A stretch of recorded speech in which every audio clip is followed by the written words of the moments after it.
Shalom Ouvracha, pour conclure cette sugia de Psychréché, aujourd'hui on a pu étudier le Psychréché de l'Onichale quand il y a très des Rabbanan.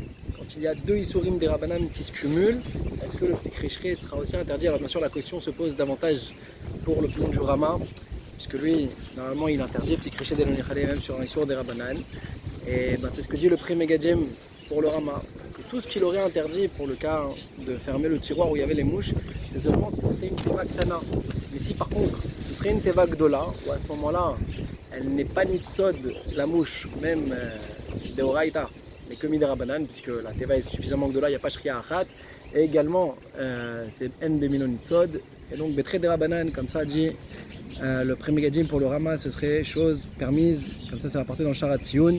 On a vu également la halakha dans le Siman Shin Mem, c'est Gimel, concernant le fait de manger un gâteau sur lequel il y aurait des lettres posées dessus.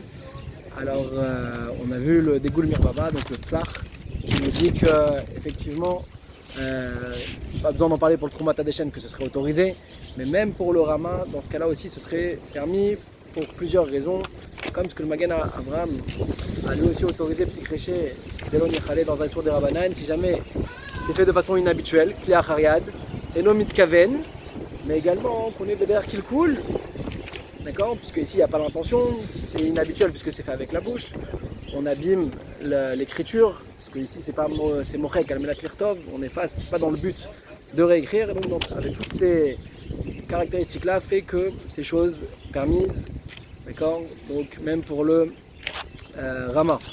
On a vu l'opinion du Chazanish également, qui nous dit que, pareil pour le cas de la teva ktana seulement, dans ce cas-là le Rama interdirait, mais que les Achronim se sont mis d'accord sur le fait que quand il y a très des Rabbanan, d'accord, quand on est dans deux Issourim des Rabbanan, alors à ce moment-là, pas besoin d'être mahmir dans Psychréché d'Elo Nichale. Pour conclure, on a vu encore un dernier point, le sujet de Psychréché, quand c'est fait avec un non-juif, est-ce que faire un Issour al derrière Psychréché, à les dégâts, est-ce que c'est permis ou pas? Alors on a vu rapporter donc dans le Siman Resh Tum Gimel, c'est fait. Le Mishnah Berurah explique que si un goy va faire une action qui est permise par rapport à lui, alors et que Beder Psychréché, il va nous faire une action qui est intéressante pour nous, comme ici le cas où en période d'hiver, alors les goyim allaient allumer le feu pour réchauffer la maison. Alors c'était permis de dire aux goy qui mettent la marmite posée sur l'endroit où le feu va être allumé, avant que ça soit allumé bien entendu.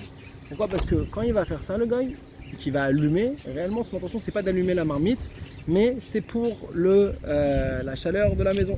Donc en fin de compte ici c'est qu'un derrière Psychréché, et donc ce serait aussi permis donc, de faire un Psychréché à un goy, bien entendu. On ne pourra pas lui dire directement de faire un Issour pour nous. Mais si ça allait des Psychréché, alors c'est chose permise. Voilà, pour conclure, on avait encore une dernière halakha dans le Shulchan Aruch, Siman Resh Nun Gimel Seif Aleph, où le Shulchan Aruch donc lui permettait pour un Israël de venir et de retirer une guédéra qui serait posée sur des gechalim, d'accord. Alors bien qu'on est dans un cas où c'est pratiquement Psychréché, alors ça c'est parce que ça reste que ce serait pas un Psychréché, mais par contre à l'aider Enoyedi, ça ce serait chose permise, et le Mishnah Berurah précise que malgré tout, même à l'aider Enoyedi, il y en a qui sont mahmirim baiser, d'accord. Pourquoi? Parce que on est pratiquement dans un cas de Psychréché. Zak ou Baruch.